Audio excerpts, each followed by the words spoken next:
Hi, I'm Omega Custom Tackle Pro Alan Johnson from Hartsville, Alabama. We're here on Wheeler Lake today. We're going to be fishing some shell beds and some off-water structures. It's June, it's summertime, my favorite time of the year to fish.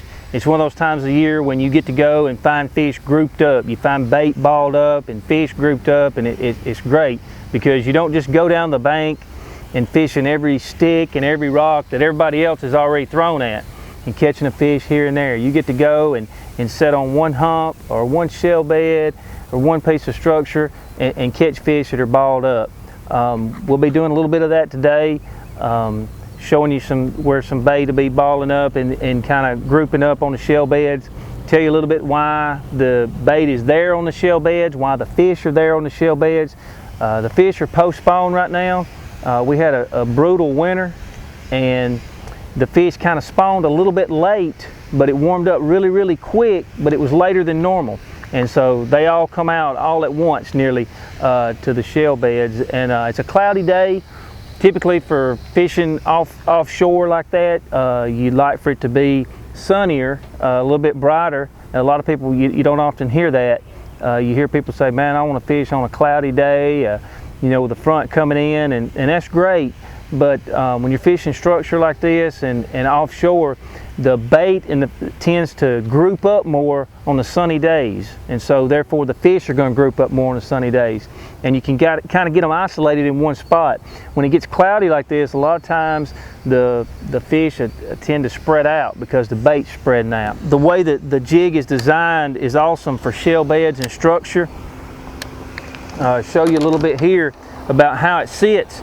When you're on a shell bed or on a hard surface, a lot of times it'll set just like that. That's what you want out of a football head, and it's perfect out of this structure jig. You get your trailer to set up, the rubber just keeps pulsating and moving, and when you're pulling over a piece of structure, a lot of times with a football head or a different type head jig, when it hits that structure, it'll turn into the wood.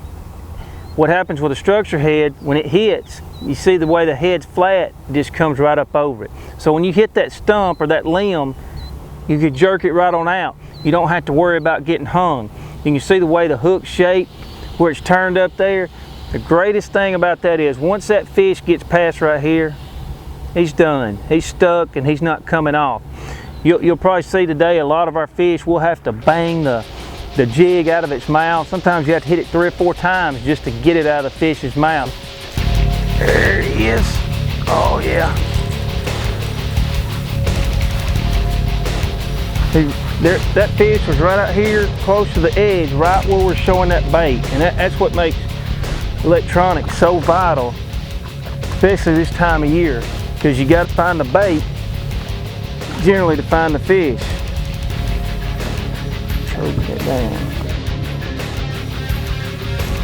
You have to pop that jig out to get it out. The way this hook's designed here, the way it's turned up, you'll see when it sits, when that fish bites it, it just buries up in the roots of that fish's mouth. Most of the time when you catch a fish on this jig, you have to just pop it out to get it out of its mouth. It just buries up in there. You don't lose a lot of fish on this structure jig. If you lose a fish on this, it's because you got a bad hook set. A lot of times on these shell beds, you have to throw real far, make long casts, and a lot of times you won't feel them bite, especially when you're moving it and you're jerking it. They'll hit it on the fall or hit it when you pull it up, and so you don't feel them a lot of times. But the way this hook's designed is perfect because of the way it buries up in the fish's mouth. I typically like to throw Seaguard's fluorocarbon without any stretch to it, with a good medium heavy action rod, and that way the further I cast, the better hook set I can get when I'm way out there. And the way this hook's designed is perfect when it buries up in that fish's mouth. If you got a regular shank hook bent straight out, if you don't have a hook that'll bury up in that fish's mouth and you're making long casts like that, you're going to lose a lot of fish. And you're fishing for money, you don't want to lose fish. A lot of times when you, especially early in the morning when you first get there and it's calm and slick, or late in the afternoon, or just a calm slick day, you might want to fish the lighter jig, you know, with calmer conditions. A lot of people think that you have to just let a jig drag it or just let it soak and barely move it. That's not the case.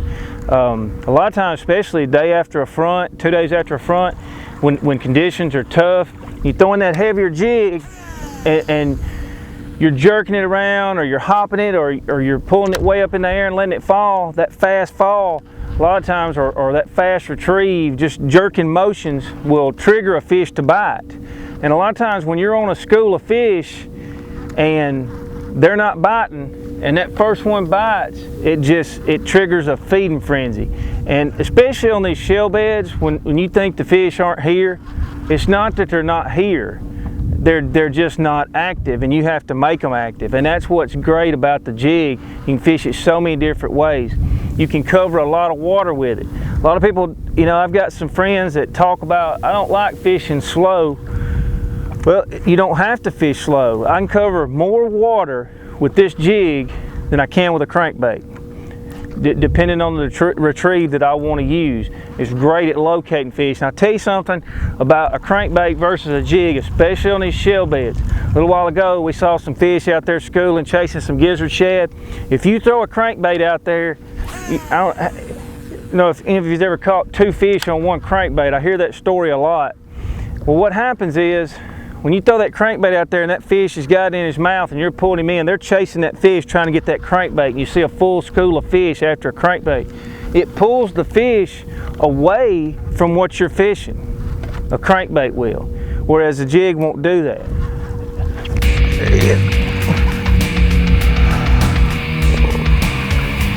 And so when you're throwing that jig, you're catching the fish and it's leaving that school there.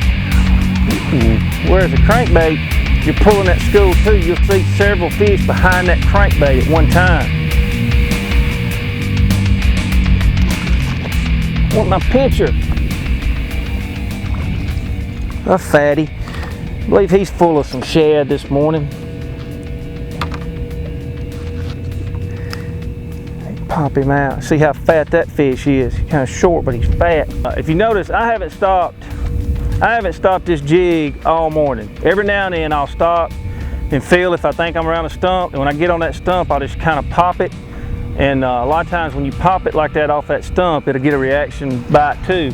You got that big fish laying up around the stump waiting to ambush something. Like right now, early in the morning, we're fishing up on the hump. You can see on the depth finder, we're staying in about 7 to 10 foot of water. And as the sun comes up and heats up, the bait will move back out deeper. It'll ball up and move out deeper, and a lot of times suspend. And a lot of times people say, well, man, when it gets sunny, those fish just quit. Well, what happens a lot of times is they'll suspend with that bait. They're not going to quit eating. The food's there, they're going to keep eating.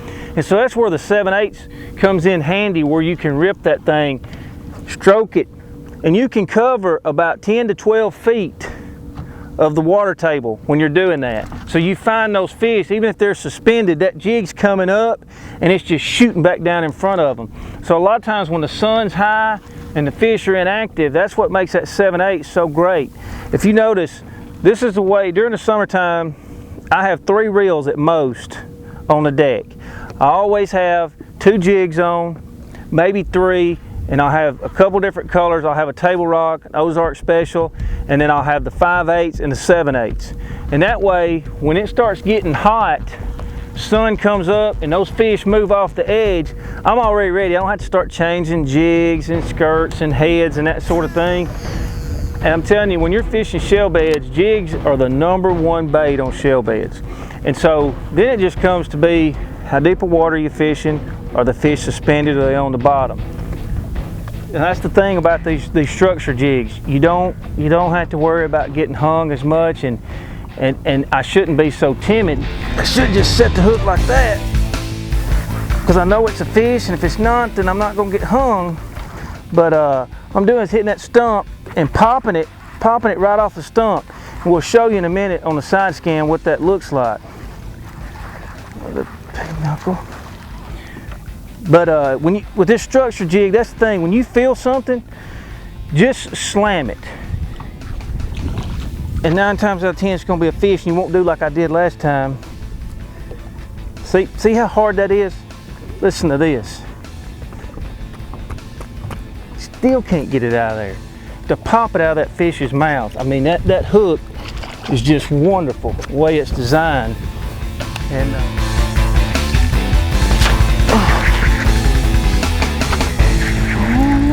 pull him. What we got here?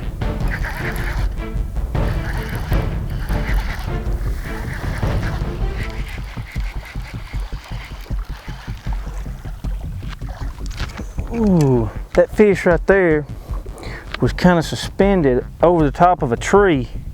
When I come through the tree, I just kind of pulled it up over the top, and he just hammered it. I mean, hammered it. Little fat fish. Little chunk. I was just reeling it in right there. And one hammered it. That is awesome right there. I was sitting there looking at that bait fish suspended there, and just reeling my bait in, and he just hammered it. There.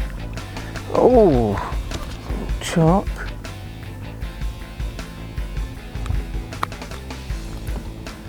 There. How fat that fish is. Her tails are just now healing up. Still kind of bloody. Good fish. Wanting to act up. Ooh, little fatty. Man, God, that fish is hooked. Look at there. Little fatty, isn't it? Look, his tail's still red. Postbone.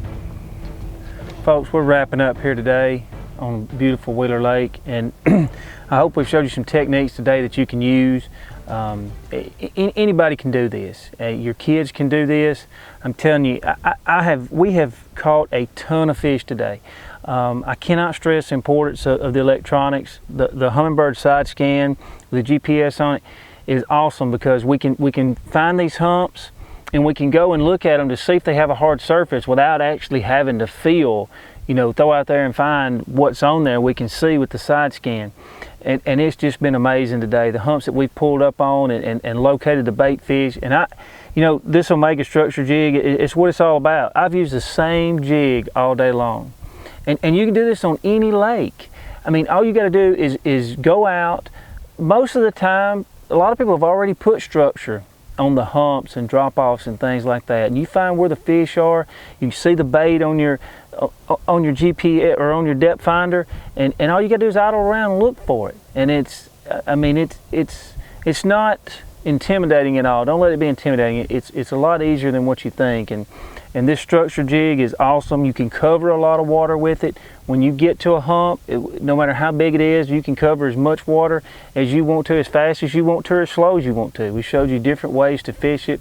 And this jig's not limited just to the Tennessee River chain lakes. Our lakes have a lot of drops. Anywhere on the Tennessee River is ledge fishing, but you can do this anywhere in the country, whether you live in Texas. It doesn't matter. Table rock, we have a jig that's specifically named for table rock. These structure jigs are designed to catch fish around structure, drop-offs. I mean, just about every lake has drop-offs, humps, and structure in it. So this jig can be fished on any lake in the country. We fished the Tennessee River chain lakes today, or fished Wheeler, and we talked about the Tennessee River, but it's an awesome jig for any lake in the country, no matter where you live. If you live in California, if you live in North Carolina, it doesn't matter. This jig can be fished anywhere. Smallmouth love these rubber jigs. If you're up north in Minnesota, around the Great Lakes, this jig is an awesome jig. And I know you got structure and drop-offs up there, so jig out. Don't be intimidated. Try to use some of the techniques that we've shown you today, and go out and have fun fishing.